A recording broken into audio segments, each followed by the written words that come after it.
nggak jelas. Jadi sebenarnya simpang siur berita di penanganan COVID di negara seperti Austria.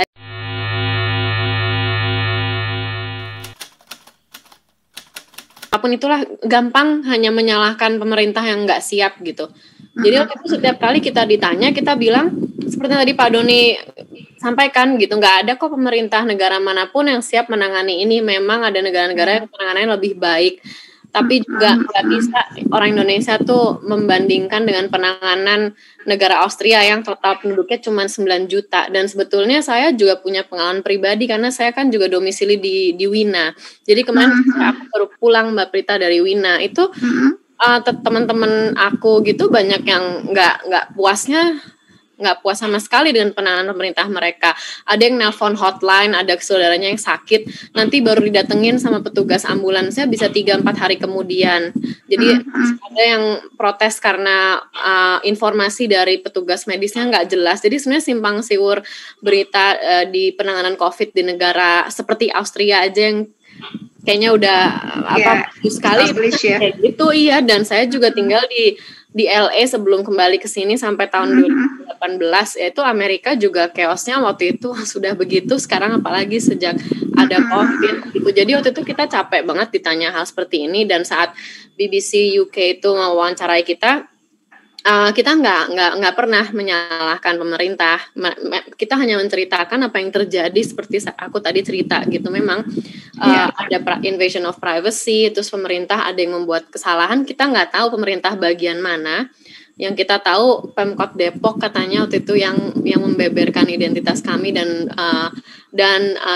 alamat rumah gitu, tapi bukan pemerintah pusat, tapi kemudian di twist begitu gitu. Kita sempat protes, ke editornya, tapi kemudian mereka nggak melakukan apa-apa. Iya, terima kasih Mbak Ratri klarifikasinya. Silahkan dilanjutkan lagi Mas Jerome. Ya, terima kasih Mbak Ratri. Ini akan menjadi masukan kami. Tapi seperti yang tadi saya sudah katakan bahwa media dan itu kami juga menghindari untuk melanggar privasi. Semua yang kami lakukan jika kami ingin mewawancarai pasien itu by consent tentunya, dengan persetujuan pasien. Kami tidak pernah mencoba untuk melanggar itu gitu, karena ya kami harus menjunjung tinggi fairness yang merupakan salah satu pilar dari BBC begitu. Nah, tadi Mbak Ratri bilang bahwa menyalahkan pemerintah. BBC dalam hal ini menurut saya tidak pernah melakukan percobaan untuk victim blaming atau terhadap pemerintah.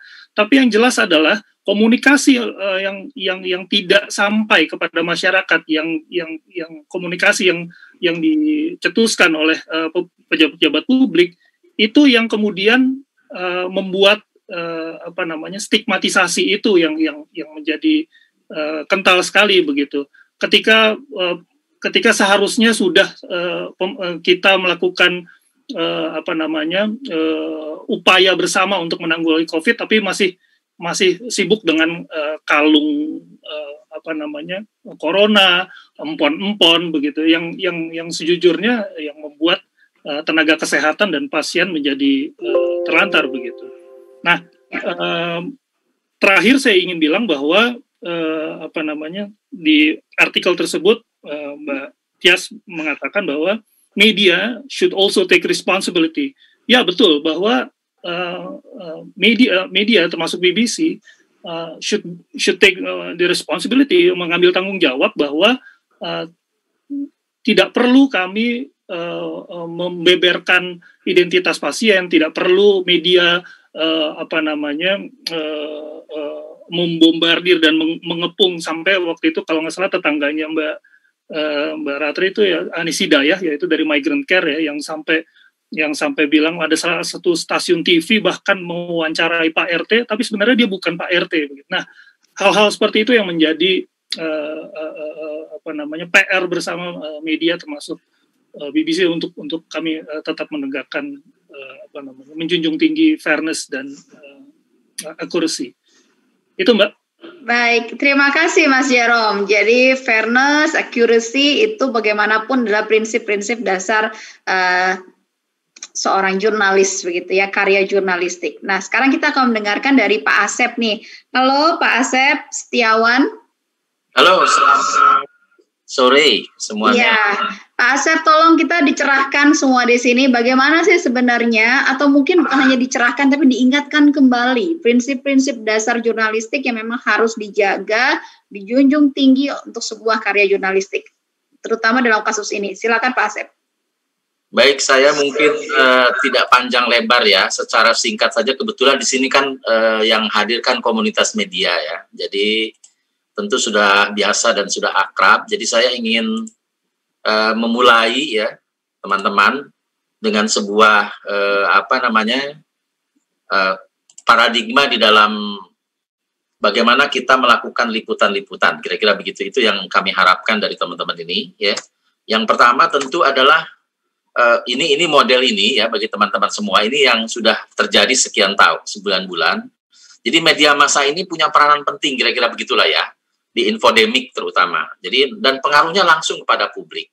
Jadi kalau di sini sudah ada kesalahan, ini akan meningkatkan COVID lagi lah, penyakit, dan itu akan merepotkan semuanya. Jadi teman-teman semua dari segi model ini media massa dan teman-teman memiliki peran yang sangat penting, kira-kira begitu Mbak Prita ya. Yang kedua, karena memang kita ini penting sekali, maka Dewan Pers sejak tanggal 3 Maret itu memberikan rilis ya kepada publik dan kepada media, khususnya media, bahwa ini poin-poin yang penting saja yang saya kutip ya teman-teman. Pemberitaan ini tetap harus memegang teguh prinsip kode etik jurnalistik, ya, akurat, berimbang. Nah, tadi kan Mbak tadi ya sudah menjelaskan yang waktu pertama tanggal 2 Maret aja beritanya sudah banyak yang tidak akurat, tidak proporsional bahkan begitu ya, tidak konfirmasi. Semua bermunculan di media online, media elektronik juga begitu ya. Kemudian media massa melalui ruang redaksinya menjaga ketertiban masyarakat. Nah, ini juga salah satu sebetulnya cara kami bagaimana media massa jangan menimbulkan persoalan baru ya. Tadi stigma tadi ya. Ya, jadi jangan sampai menimbulkan pemberitaan ini tanggal 3 Maret ya Mbak Prita. Jadi sangat awal sekali karena kami sebagai wartawan juga di Dewan Pers kan itu sudah mulai muncul Desember ya, Januari, Februari, Maret ya.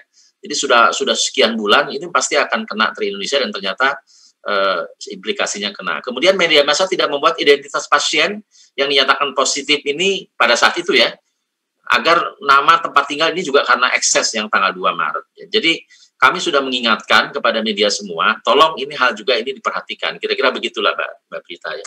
Kemudian yang selanjutnya, kami tanggal 23 Maret dalam rangka menjaga pers juga ya, juga kembali mengingatkan ya, bahwa media massa mengajak para pemangku kepentingan dan masyarakat membantu bersama. Ini kan bukan persoalan pemerintah, bukan persoalan masyarakat, tapi persoalan semua ya, elemen bangsa. Oleh karena itu kami mengatakan ini media ini harus berperan di dalam rangka menanggulangi masalah bangsa yang sekarang kita alami. Kira-kira begitulah ya. Jadi semuanya harus kompak begitu dan termasuk pers. Kemudian juga kami di Dewan Pers juga mengucapkan apresiasi ini sudah ada ya untuk menghindari stigma-stigma terhadap pasien ya, kemudian sekarang kepada dokter, perawat. Kami juga sudah memberikan informasi langsung kira-kira. Kemudian kami juga menyampaikan duka cita ini karena sudah ada korban ya. Nah, tanggal 26 ini kami juga rilis kemudian kepada korban. Nah, pada intinya kami ingin mengatakan pada saat itu dan sekarang juga ketika media memberitakan ini bahasa itu harus menjadi pilihan gitulah, pilihan-pilihan ya. Kan bahasa itu keluar dari editing ya, editor. Nah, ini yang menurut saya penting teman-teman ya. Media massa kebetulan yang hadir luar biasa banyak. Harus kita sama-sama untuk menjaga kebersamaan. Kira-kira begitu yang kami harapkan. Yang selanjutnya yang perlu diperhatikan juga, media massa ini banyak. Nah, ini salah satu kepada kita sama-sama dalam rangka menjaga tadi stigmatisasi kepada pasien maupun petugas kesehatan. Teman-teman semua kalau kita lihat peta media yang terverifikasi di Dewan Pers ini kan sudah dapat dilihat lah semuanya bagaimana kondisi. Padahal media di Indonesia ini Mbak Prita ini jumlahnya tuh luar biasa besar ya dari Sabang sampai Merauke. Tetapi teman-teman mungkin sama-sama lah sejak ini kita sama-sama untuk menjaga profesionalisme media dan profesionalisme wartawan. Ya. Bagaimana cara Anda bisa tanyakan kepada asosiasi wartawan, PWI, IJTI atau konstituen Dewan Pers lainnya. Nah, ini sama-sama menurut saya salah satu cara untuk menjaga ini. Nah, kalau kita lihat di dalam sampai berita ini ada yang keluar bulan Juli ya, pada awal dulu inilah